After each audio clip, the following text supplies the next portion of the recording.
This is La Trinidad, the capital town of the province of Benguet in the Cordillera Administrative Region.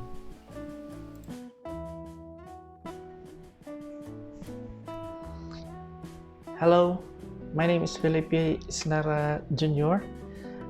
From the La Trinidad Local Government Unit, and we are here in support of the program of the VSCA to share some experience in the engagement of volunteers during the COVID-19 pandemic.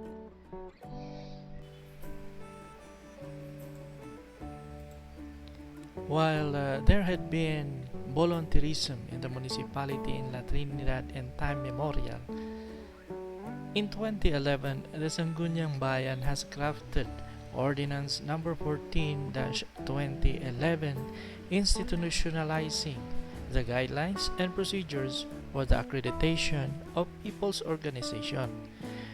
This ordinance has inspired a lot of volunteer groups to organize themselves and help the municipality in implementing government projects. Such groups as can be seen in this list are the Senior Citizens Organization, the Women's Organization, community associations, brotherhood services, barbers, and farmers and vegetable dealers, and the like. For the individual volunteers, especially those who want to help in disaster operations, the Sangguniang Bayan of La Trinidad Benguet in 2015 passed an ordinance numbered 46-2015. This ordinance has prescribed guidelines on the accreditation, mobilization, and protection of community disaster volunteers. Part of the mobilization is capacity development, wherein those individuals who want to be accredited community disaster volunteers are included in various trainings in the medical field, in the rescue operations, in the planning section, and all of the programs of the disaster risk reduction and management of the municipality.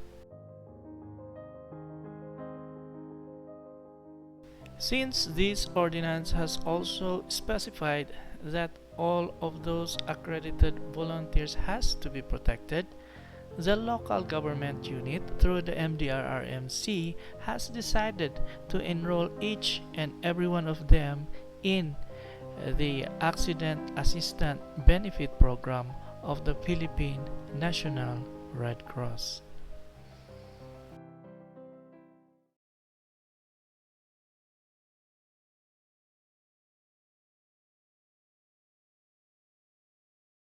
In the arrival of COVID-19 in the Philippines, everybody was scared.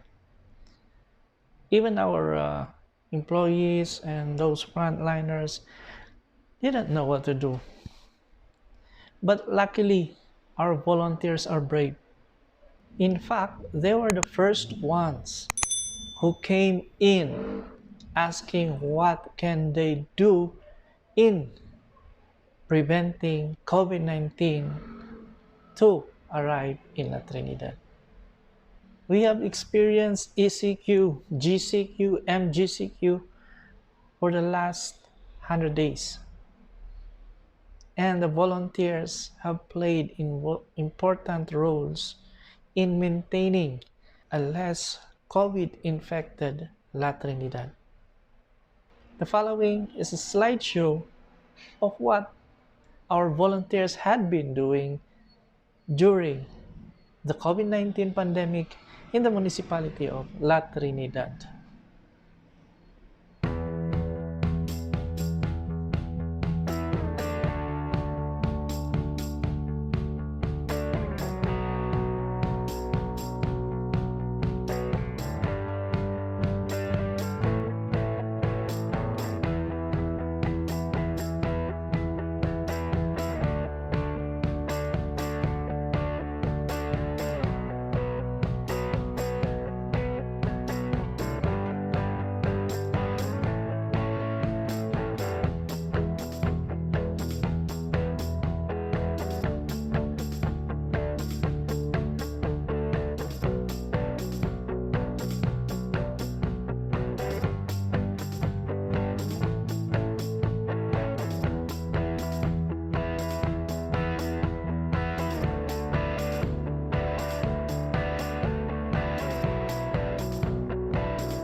In February of this year, COVID-19 prevention has started in the municipality.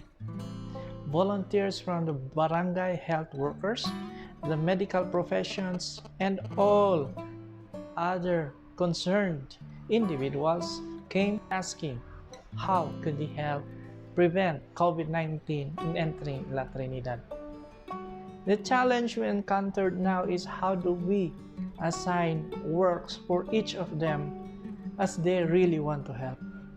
That is when the municipal mayor of the La Trinidad has issued an order instructing the response group to use incident command system under the leadership of our municipal health services. As the situation becomes bigger and bigger, in March 2020, the scope of the incident command system has also become bigger, employing groups of individuals who are volunteers in helping the operations as presented earlier in the picture slides. So this is the composition of the incident management team of the municipality of La Trinidad. Under the operations section, each and every volunteer who comes in, who wants to help, have a place to be assigned to. For example, our Army Reserves can help in the safety and order group. The transportation or jeepney operators and drivers can come in help in the transport group. Those who want to pack relief goods, we have a group for them. And of course, disinfection team welcomes those who wants to help in the disinfection works. The next challenge, how do we monitor their accomplishments? How do we know that their job has been done? Assignments for the volunteers in the municipality of La Trinidad in response to COVID-19 pandemic is a short term compared to the regular volunteer works, which is done for 6 months, for 12 months, and even for a year and a half. That is why we employed the use of incident command system.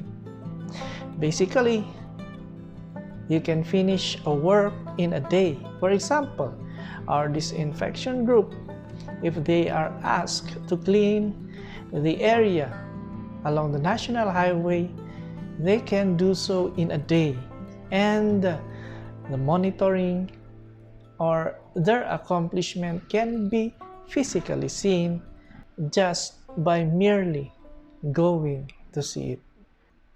That's why ICS is really important, or the incident command system. In the incident command system, there is also a reporting based on what particular group you are in. So the group assigned for a particular work gives the report of its accomplishment, which includes the accomplishment of the volunteer assigned to them. Again, the monitoring of the accomplishments in this pandemic, in this response, is based on the incident command system.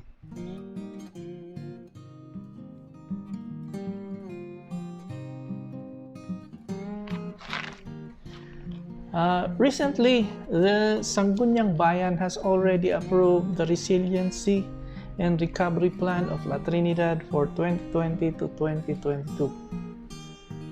Now, after the Municipal Development Council has thoroughly studied it, yes, the Sangguniang Bayan has approved it, and part of which is the protection and training of our volunteers.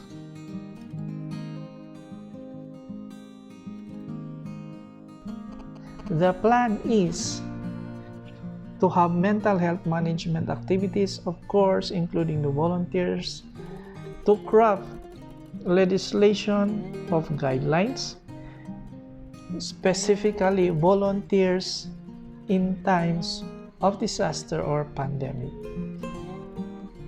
And number 5, recognition and rewarding of volunteers, donors, employees for volunteer work and generosity in difficult times. So part of the plan is to recognize all those who volunteered in response to COVID-19 pandemic.